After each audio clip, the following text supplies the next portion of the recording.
In this business, if you grow slowly, it will hurt tremendously and it can kill you. What's going on, guys? This week's question is about getting beyond the initial group of clientele that you start with. You want to obviously continue to grow, and sometimes it's crucial just to escape this initial little bubble of people that you have on. Well, Anas from Morocco had that question, and I figured it'd be a great one to answer because I'm sure a lot of you guys are experiencing these same kind of issues. I'm going to cover how I would do it, I'm going to give you some suggestions on how I would do it based on my experience running Fit Food Fresh, starting with nothing. If this is the first time that you've seen one of my videos, please subscribe and hit the alerts, because if you're interested in learning about meal prep business, this is what I discuss each and every week with a new video, again based on my experience running Florida's highest rated meal plan company, and we started with nothing. So we've experienced just about every little issue that you can imagine when it comes to starting off. As always, I've got a link in the notes below, and that will take you to a Google form. Through that form, not only can you ask me questions, give me critiques, give me some comments, tell me about your situation, but I will also respond with an order tracking system that you can use for your business. It will accommodate up to 620 orders a week. So if you're starting off, I'm sure that would be something that you'd appreciate. And I'm also going to send out an ebook on how to start a meal plan for $500 or less. That's the video series that started all of this, and I've got those videos, but I know some people appreciate having something printed out that they can highlight, so I'm doing that for free. I'll send that out to you for free. It's not done yet, but it should be out soon, and as soon as it is, everyone who's given me their email through that form will receive these things. I can't send them through YouTube yet, so the only way I can send it to you is if you give me your email. So even if you're just interested in the ebook or the order tracking, I'm going to send it both to you, or if you just have a question for me, again, hit the link below. Welcome to our channel, where we go behind the scenes of our meal plan company Fit Food Fresh and other local businesses across South Florida. Make sure you hit the subscribe and alerts so you never miss a video, and hit us with any questions or suggestions. So let's talk initial growth. Anas has 3 people, and they've been on for 3 months, which is a good thing. It shows that the food and the service are at least appreciated by the people who use it, but he hasn't been able to grow above and beyond that. Between working, building a meal prep company, and going to school, I can imagine that it's a pretty difficult thing. Here's what I would suggest. Get out your phone. Go through your phone and reach out to every single person you know who lives within your delivery radius or your service area, and let them know what you do. There's no excuse that you can't come up with 10 to 20 people, and it's also crucial that you do so, because before you're servicing at least 10 or 20 people, it's really going to be hard to justify what you're doing each and every week. It's just not going to be worth it. In this business, if you grow slowly, it will hurt tremendously and it can kill you. What I mean by that is you're going to have these expenses going out, like kitchen rental time, or just your time going to the store, or doing these deliveries, or starting your car, and just doing anything for this. And if you're only doing that to service a handful of people, there's no way you're making enough money to justify it. Now, once you get to 20 people, it's going to be much more worthwhile for you to go shop, pay for kitchen rental time, just get in your car and start a delivery route. Imagine delivering to one person. It's just not going to be worth your time. The more people you're able to get on, the easier it's going to be to justify doing all these different things for your business. I would want you to race to 20 people, 10, at least 10 people as soon as possible. Now, at the time of recording this, we are coming up on December, and that means that we've got January and all sorts of resolutions right around the corner. So the first thing I want you to do, if you're Anas or in a similar situation, reach out to the people in your phone. Pause the video right now, in fact, and text at least one person and let them know what you're doing. Anas, you're going to school. You got classmates who also value your time. Now, they might not have a whole lot of money to be investing in a meal plan company, but if you offer the initial members a price that's still profitable for you but helps you justify the production, you're going to be much happier if you get a bunch of discounted accounts to start and just get you sustaining at 20 or 30 people, and then you start baking in the profitable people who are just the people coming in off the street, the coworkers of the friends and family who you initially get on the program. This is food, so everyone is a potential client. You just have to be impressing the value on them. If you aren't doing that, I'm going to suspect that it might be because you don't have confidence in your product yet. You don't believe in the service service that you're providing. And that's common. A lot of people feel that hesitation initially. Unless you're an extrovert, it might not be easy for you to talk about something that you're just starting and just working on and you haven't completely figured out yet. But what I'm telling you is you need to have confidence and believe in your product and your service before you're going to be able to be successful at it. You're not going to win the Super Bowl and then believe in your football abilities. It's going to take that confidence and bravado and just stick-to-itiveness way before you're holding that trophy in the stadium. Start with the mentality. Start internally. Understand that even if your food isn't super impressive, as long as it's something that's safe and something that is helping them save time, it has value to them. And especially if you're able to do it at a discount for the initial adopters, the friends, family, coworkers, classmates, everyone you know, you need to believe in what you're providing for them. And it's not just about the food. Maybe you're cooking yourself and you can't make very impressive food. That's fine. If you're just grilling some plain chicken and you throw a little sauce on it and it's healthy, it's there, it's better than their alternative, which is going out and shopping and spending their own time doing this, or potentially going through a drive-through and poisoning themselves slowly. Believe in the product and the solution that you're providing for them, and you'll feel a lot more confident bringing that to them and offering it to them. Let them know that they're helping you out. If you were to open a restaurant tomorrow, wouldn't you want your friends to come in and test some of the items on the menu and give you their feedback and opinion? Pitch it to them like that. Let them know that you're going to give them a discounted rate because you're going to be so appreciative of the critiques and the feedback that you're expecting to receive from them. You want them to be the guinea pig. Make it feel like you're asking them a favor that makes your business better. It shows that you're humble. It reflects the fact that you know that you're starting, but it also reflects the fact that you want to do better and you want them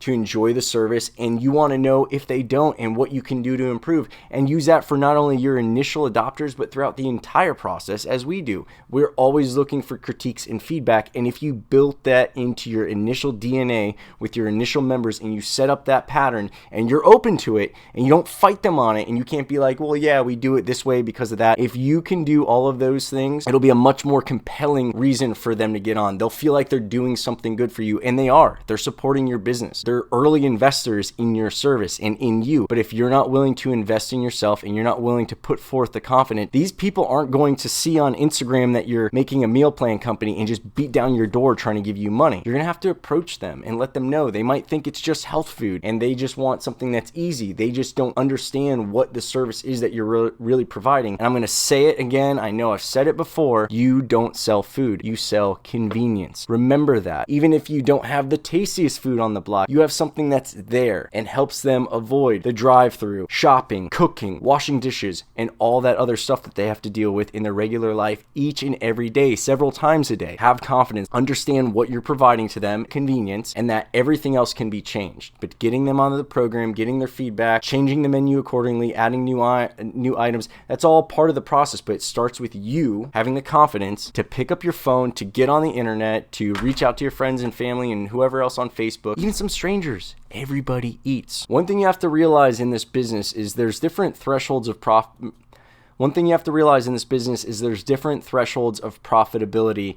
and you can actually be a bigger company and be less profitable. You could be a smaller company and have a great amount of profit, but it usually won't start until you have several dozen people, because unless your food is super cheap and somehow you're charging them a ton, there's just not going to be a whole lot of profit left over at the end of the day. So what you're going to want to do is race to these thresholds, these different summits of profitability, and minimize the amount of time and exposure that you're experiencing in those gaps between. So for instance, let's say you reach a profitability at 50 clients, but now you can't physically fit any more people in the refrigeration space and the production space that you have. You just can't make more meals. Now you have to invest in a larger space, take on larger rent, maybe hire more staff, invest in more equipment, and there's going to be some costs associated with that. And that might put you in a level where you're not going to be as profitable as you were at 50 until you get to 100. And don't stick on these numbers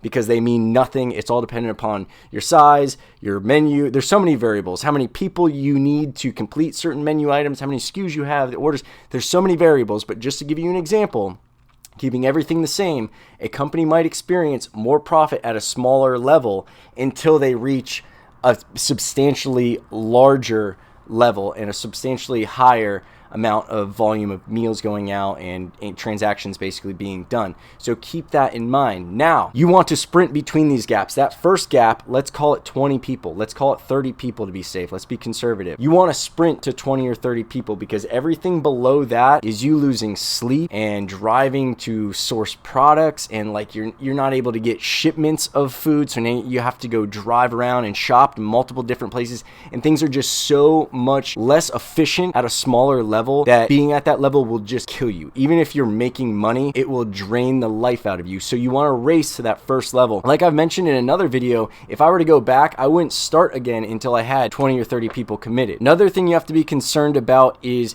growing slowly. In this business, if you grow too slowly, you will not only be in a lot of pain, but you may kill your business. So for example, Anas says he's got 3 people and they've been pretty consistent on the program for several months.